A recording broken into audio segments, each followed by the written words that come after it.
All right, so on our channel, we spend a lot of time talking about cosmology. And we have been slacking lately. I'll get to that in a minute. And we spend a lot of time talking about heliophysics.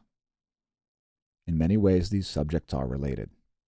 And there are reasons to look into cosmology to understand heliophysics, and reasons to look into heliophysics in order to understand cosmology. The point is, we've been extremely busy over the past month setting up the SMASH team. And if you're wondering what that is, it's our brand new subscription service site. You can find links to it at smAsho.com. And the SMASH team is our answer to Patreon. So throughout the month of September, or as we like to call it, SMASHtember, we are replacing Patreon. So we invite all of our Patreons to simply cancel your membership. Come over to smashomash.com/SMASH team. Again, you can find links at our homepage at smashomash.com. To that, it's much better. The capabilities are vastly superior. Here's our homepage, where we invite you to join us, and we welcome you to the DO Renaissance. So check out our links and so on, and join us on this cosmology segment, where we'll do no less than about a dozen stories here, as we've been a little bit backed up because of the beefing up of these sites. Let's get started. And thanks again to all of our spaced out viewers on YouTube. So the first one we want to cover here is about the magnetic properties of dense star-forming gas clouds. And you can find a paper about this entitled Magnetic Properties of Star-Forming Dense Cores. So here's the article printed on Harvard and Smithsonian. And what's going on here, folks, is we're seeing the magnetic field force lines curved toward the dense core at this region. So this quote, star-forming core, BHR 71 Iris 1, is showing you density of gas as you get each one of these lines represents an ISO density, almost like a barometric pressure ISO line, drawn to illustrate sort of the shape of this dense cloud. And there's also other radiography done here to determine, perhaps light polarization as well, to determine magnetic field force lines. You can see the way that they are inwardly pulled toward this dense core of BHR 71 Iris 1. And this particular study, again, the title is Magnetic Properties of Star-Forming Dense Cores. This was just published like about a week ago here, around August 27th. That's when it was published on the Harvard site. And so, yeah, this is an interesting one. 17 different cores studied here. And all of the stars in this survey were just a few hundred parsecs from the sun. The masses of the stars in this study were between 1/2 of one solar mass up to approximately 3 solar masses. All of the, quote, nearly critical, end quote, cores have central concentration and spheroidal shape. And anyway, ultimately what the paper is about sort of the relationship between things like magnetic fields, electric currents, magnetism, gravitational accretion, and how they play out. I don't want to do the paper injustice by attempting to overanalyze it here, as it's very complicated. It involves all sorts of magnetohydrodynamics, lots and lots of references, and it's 50 pages long. Don't worry, folks, things are going to pick up here, but this is an interesting paper nonetheless, because again, it involves analyzing the magnetohydrodynamics of a, quote, forming, end quote, star. So what the stipulations are that determine whether a star is forming or not, it has to do with the amount of density taking place in the cores of these regions. And again, I don't want to get too into this because we've got like nearly a dozen more articles to cover. I just wanted to bring this one to your attention. It's not light reading. Again, it's about a 50-page long document. One more comment is the observed core fields need not be much weaker than gravity in contrast to core fields due to spheroidal contraction at constant mass. Instead, the nearly critical values of the masses of the stars suggest that the observed core fields are nearly as strong as possible among values which allow gravitational contraction. There's a lot of stuff going on when things accrete in space. We know that objects do certainly align with each other because of polarization. It's something that we were actually able to demonstrate in space, and we've talked about it in previous cosmology segments. However, what we haven't been able to demonstrate are gravitational accretion in experiments. So that's all we're saying at the moment. Let's move on to the next article. And before that, one more image here. There's the image, one of the images from the study that we're talking about, the magnetic field lines bulging in toward the dense cores of, quote, star formation, and, quote, regions. Next, while we're on the topic of star making, let's talk about the way galaxies behave. So, galaxies have two different things going on. Galaxies have toroidal motion. And when I say toroidal motion, what I mean is this galaxy here is a still image of a galaxy. It's just an artist's rendition, and it's part of an animation to show us what's going on in these, quote, star-forming galaxies. You've got toroidal motion. The toroidal motion is the star motion on this plane. Things like the stars orbiting the core of the galaxy, and so on. The motions that are with respect to the ecliptic plane, parallel with the ecliptic plane. There are also other motions going on, as if a star is moving this way, instead of moving this way. It is in a toroidal motion here. In other words, it's moving with respect to the poles of the galaxy as opposed to the toroid. So a toroid is a donut-shaped, in this case, field group of stars, whatever you want to call it. And the poloid is with respect to the poles. So in this particular galaxy, you can see it looks like it has possibly two different polar jets here. We regularly see galactic polar jets at non-perpendicular angles to the galactic plane. So this particular galaxy, you're viewing it edge on. This could be a spiral galaxy. Who knows? But viewing it from this perspective, the toroid is lined up with the galactic plane, and the poloid would be these regions here, the polar regions of the galaxy. A lot of galaxies are warped, as the Milky Way has recently been believed to be a warped galaxy, where the actual disk itself is actually a little bit like this, a little wavy. And the poles of the Milky Way galaxy, the polar jets, are actually at a pretty steep angle to the rest of the galaxy, something like this, actually, in the Milky Way. So anyway, there seems to be a relationship, folks, between activity in the ecliptic plane of a galaxy and activity in the jets of the galaxy. The real question is it a proportional or an inversely proportional relationship? It seems evident to me that all stars have polar jets, and let's just let this article scroll here. Galaxies pollute the environment in which they exist, researchers have found. So, shout out to Alex Cameron and Deanne Fisher from the ARC Center of Excellence. This is a great study. Quote, enormous clouds of gas are pulled into galaxies and used in the process of making stars. On its way in, it is made of hydrogen and helium. By using a new piece of equipment called the Keck Cosmic Web Imager, we were able to confirm that stars made from this fresh gas eventually drive a huge amount of material back out of the system, mainly through supernovas. I would beg to differ in that, again, all stars have stellar jets, including the sun. And we'll have to get into that at a later time. But there are lots of elements also. So here's a little animation of what we're talking about. It's a galaxy being turned on its side here. So you can see the galaxy there starting out from this spiral perspective. The animation here has it rotating. It's all an artist's rendition.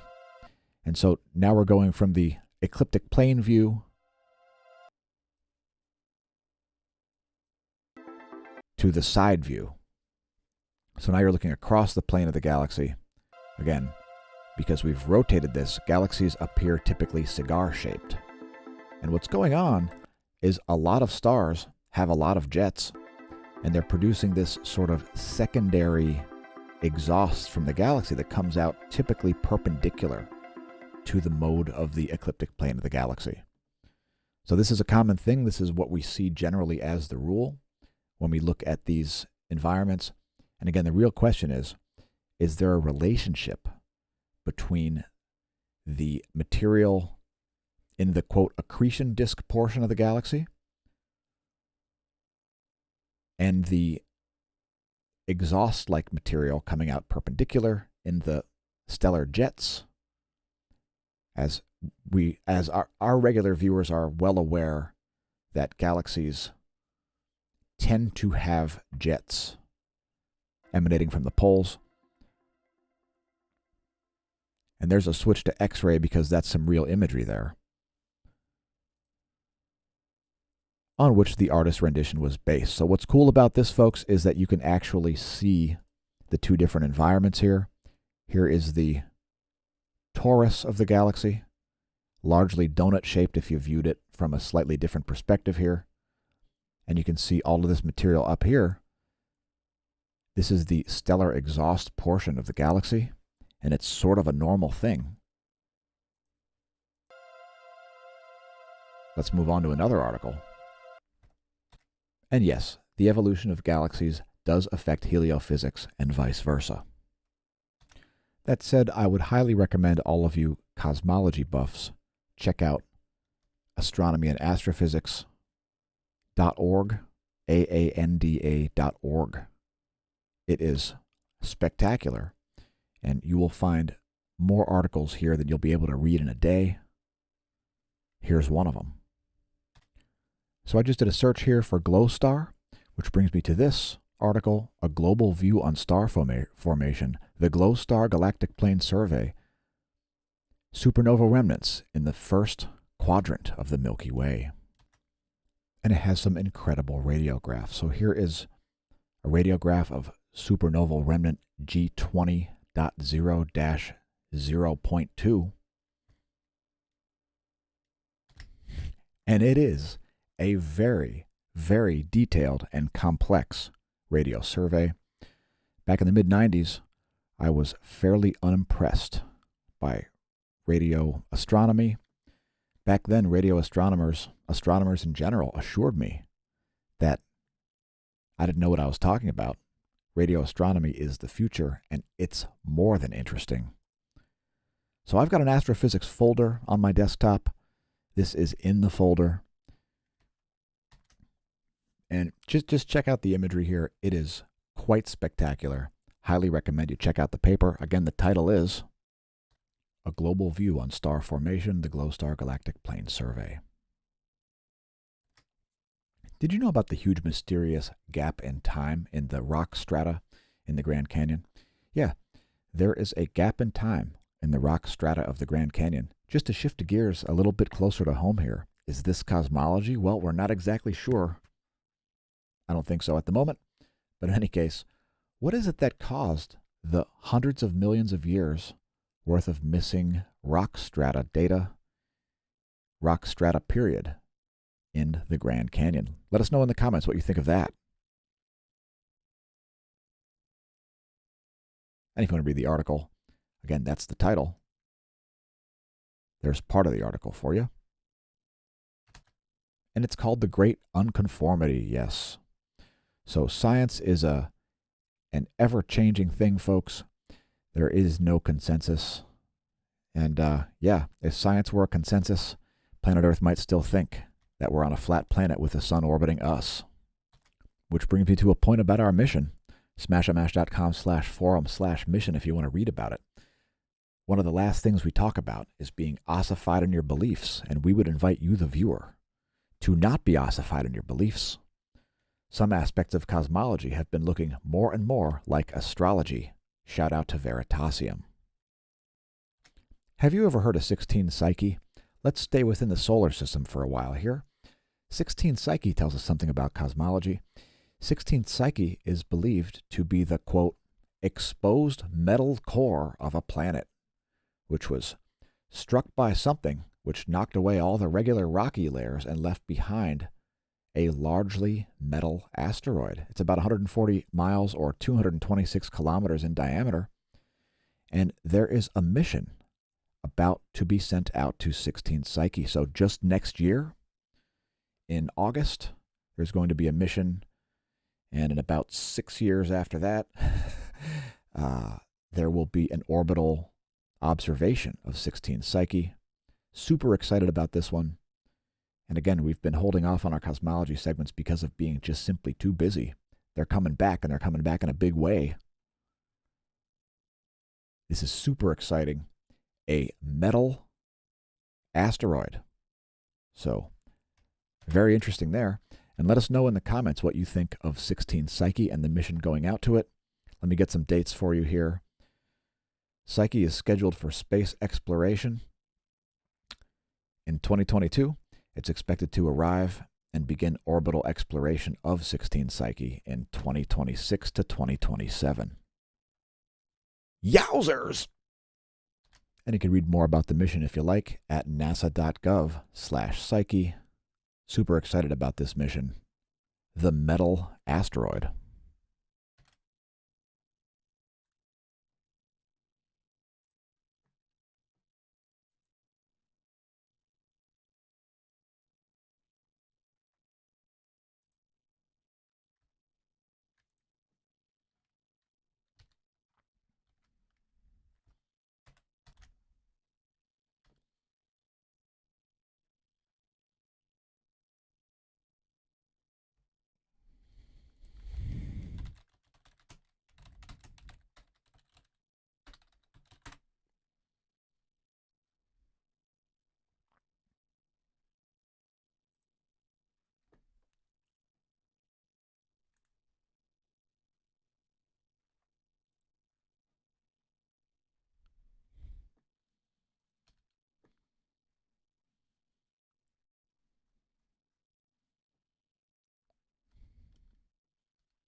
We've got something like this going on at the core of the Milky Way galaxy.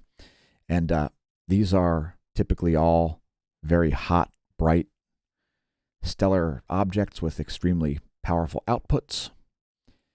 And yeah, that's what's going on around the core of the Milky Way galaxy there. The orbital point there is what we call Sagittarius A star, the massive radio source at the core of the Milky Way galaxy. And we've done segments previously about neutron star comets. You can actually find that in our cosmology segments playlist, youtube.com/smashamash/playlists. There are over 200 videos in our cosmology segments playlist. Moving on. How about some never before seen radio waves detected from nearby stars and distant galaxies? An incredible survey here in radio frequency 888 megahertz. So now headed back to the Milky Way galaxy region. This survey was done in the Large Magellanic Cloud. So the Large Magellanic Cloud is actually visible with the naked eye. It is a satellite galaxy, one of two satellite galaxies, along with the Small Magellanic Cloud. In fact, the Small and Large Magellanic Cloud may actually be jet formations from the Milky Way galaxy. So, but in any case, once again, radio astronomy coming through with some of the most compelling imagery that you will find of the cosmos. And we're just letting the whole article scroll on this one because this one is spectacular. And there are some great graphics to display. You can find this one on SciTech Daily, phys.org, and all over the science wires. Never before seen radio waves detected from nearby stars and distant galaxies. This study was led by Kiel University PhD student Clara M. Pennock and reader in astrophysics, Dr. Jasko van Loon.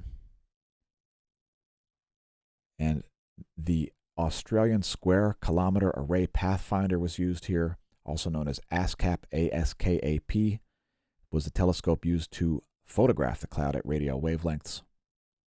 And all kinds of fascinating imagery here and information about the Large Magellanic Cloud, and a ton of references to read. Another fascinating paper. It's also in my astrophysics folder.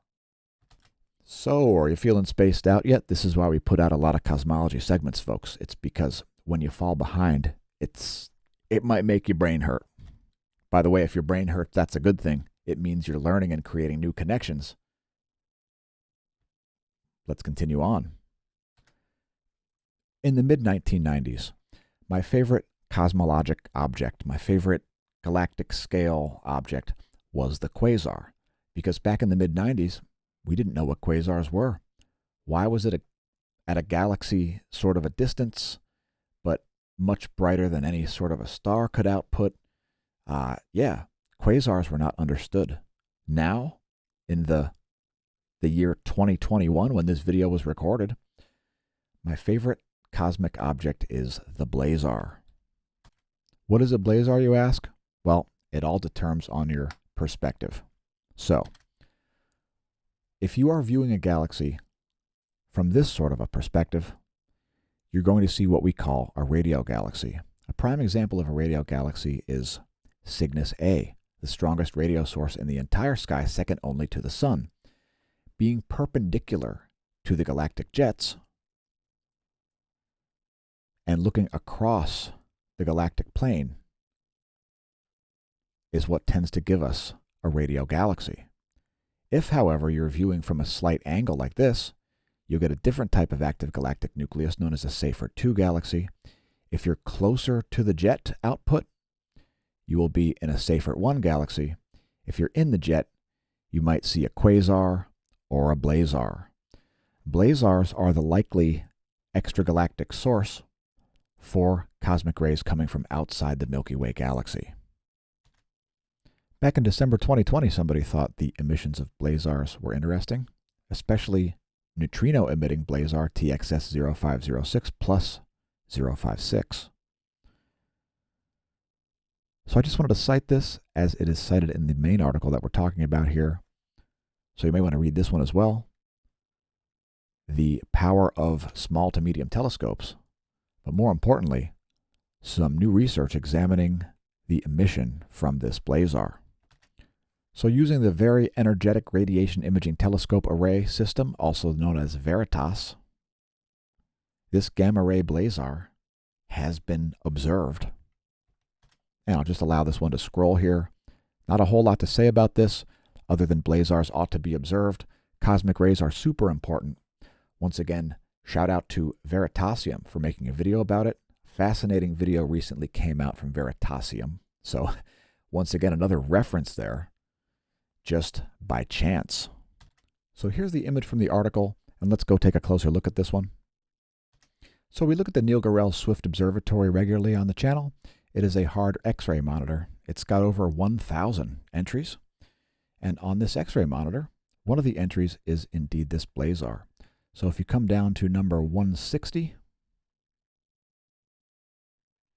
you'll find TXS 0506 plus 056. And if you click on that, you will find the X-ray transients from that blazar. And interestingly enough, this one is a little bit irregular. So we see some irregular patterns on this one. If you look at it over the past 30 days, you can see some high density and some low density number of emissions from it. Also, you can see this mode right here. It went both into a very high and a very low number of counts, and some very high and very low energy outputs here. So not all that consistent of an X-ray output, and we don't see any evidence of cyclicity here. Somewhere between 2018 and 2019, it's I don't know what it is actually. Where's the line here? Anyway, sometime between 2018 and 2019, we saw a massive burst from it. Here you can see a bit of a gap happening just earlier this year. So this is a bit of an irregular blazar, and it is probably a likely source of extragalactic cosmic rays. So let's take a look at blazar TXS 0506 plus 056 in gamma ray. So here is the gamma ray frequency spectrum here. This is the Fermi survey. And this, what you see up here, is the galactic plane. This is the Gaminga pulsar. This is the Crab pulsar. And right here is another very bright gamma ray source. This one is located at quite a great distance. And that coincides with Blazar TXS 0506.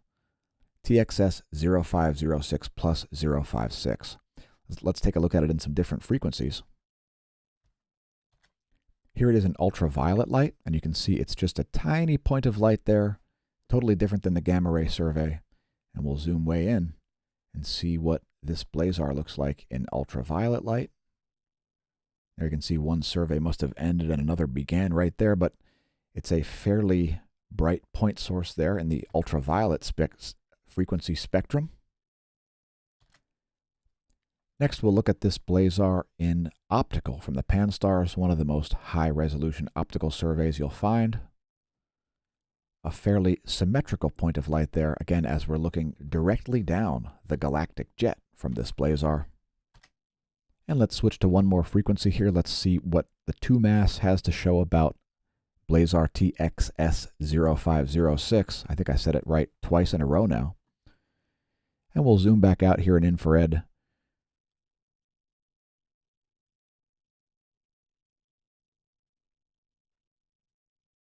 So blazars, my favorite type of object, once again showing up here in the cosmology wire.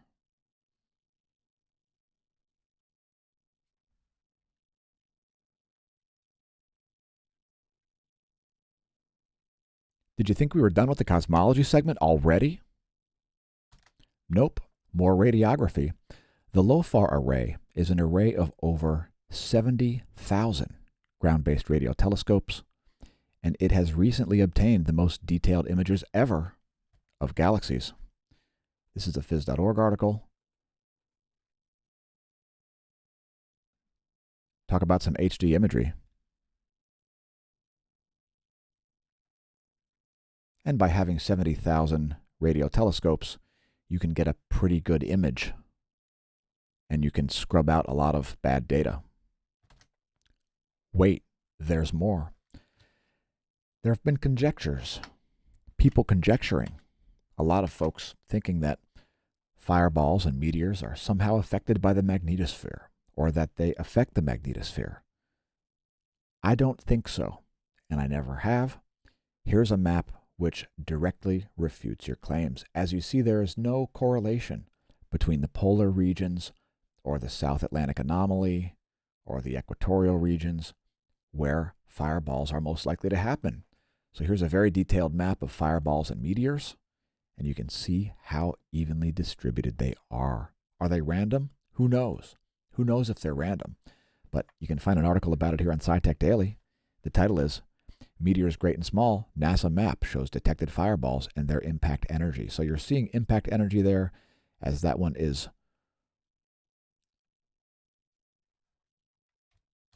And what it's showing you is kilotons. So the Chelyabinsk meteor from February 15th, 2013, the largest known natural object to enter Earth's atmosphere since Tunguska in 1908, 400 kilotons estimated yield from that meteor. Now going all the way back to July here, on July 26th, NASA published an article, Hubble finds first evidence of water vapor at Jupiter's moon Ganymede. Did you know that Jupiter's moon Ganymede could contain more water than all of the Earth's oceans combined? Yeah, it's becoming an increasingly interesting object, to say the least. What do you think? Do you have thoughts about Ganymede? That image we just showed you there was from the Hubble Space Telescope in 1996. And yeah, the Jupiter system is quite interesting, to say the least. Here's some more imagery of it. And you're looking at different wavelengths here. That is The image on the left is showing you the aurorae, and you can see that as a result of this image, that Ganymede has a permanent magnetic field. So another interesting moon here, the moon Ganymede, also showing up in today's cosmology segment. Yowzers. And we're still not done. Let's continue on. So a new exoplanet has been discovered by exoplanet hunting satellite Cheops, and it's got interesting properties in that it is in an unexpected Goldilocks zone. So the way this planet orbits, it's at a high periodicity. In other words, it's far away from the star. We're calling it planet D here in this system. And this system is called NU2 Lupi, Nu2 Lupi. So planet D, interesting. And here is the ESA analysis of that. The fact that we could see a habitable planet with such a long period orbiting this star is yet another thing to cover in today's cosmology segment. And believe it or not, we've got one more, bringing us back to where we started, to heliophysics. So let's talk about heliophysics once again, while I briefly mention that stellar evolution determines all the rest of cosmology. In other words, what we believe the sun does is what we believe is the basis for everything else in the universe. Once we understand the sun more effectively and how the sun does what it does and is what it is, we'll be closer off to understanding the rest of cosmology. Shout out to Pierre Marie. Drop me a line. We'll talk about how cosmology is in the process of being rewritten as a result of revolutionary new ideas with respect to heliophysics. Let's check out one more article here from SciTech Daily about whether or not the convective mystery of the sun has been solved. Let us know in the comments what you think. We're going to just let this one scroll here.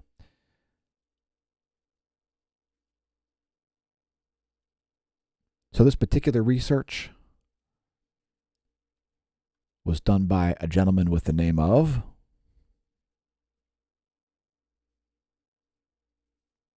Sydney's Jeffrey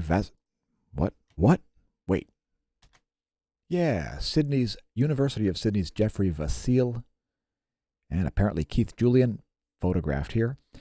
And what it's about is that strong rotation creates elongated oval-shaped convective flows that are actually 300,000 kilometers in size, not 30,000 kilometers in size, not 200,000. I've said too many things wrong in this video. I apologize. There's a lot of complicated stuff that's hard to fathom. Let's just scroll the rest of the article, as it is about time to close out this cosmology segment. Quote, the sun's global dynamo magnetic field is responsible for space weather, and that's a really big deal. We talk about it daily. That's a quote from Keith Julian, the gentleman pictured on the article. You can check this one out at SciTech Daily. Again, the title is The Sun's Convective Conundrum Solved? Scientists inch closer to cracking mysteries of space weather. So maybe one of the things to do here would be to end this cosmology segment, because frankly, my brain hurts a little bit, but I'm very relieved now to close the 17 tabs that I had opened on my phone for like a month at a time. Cheers. Thanks for tuning in to our latest cosmology segment. It might have been our longest one ever. Stay spaced out. Make sure you check out the other videos on the playlist, and we'll see you soon. Spaced out viewers.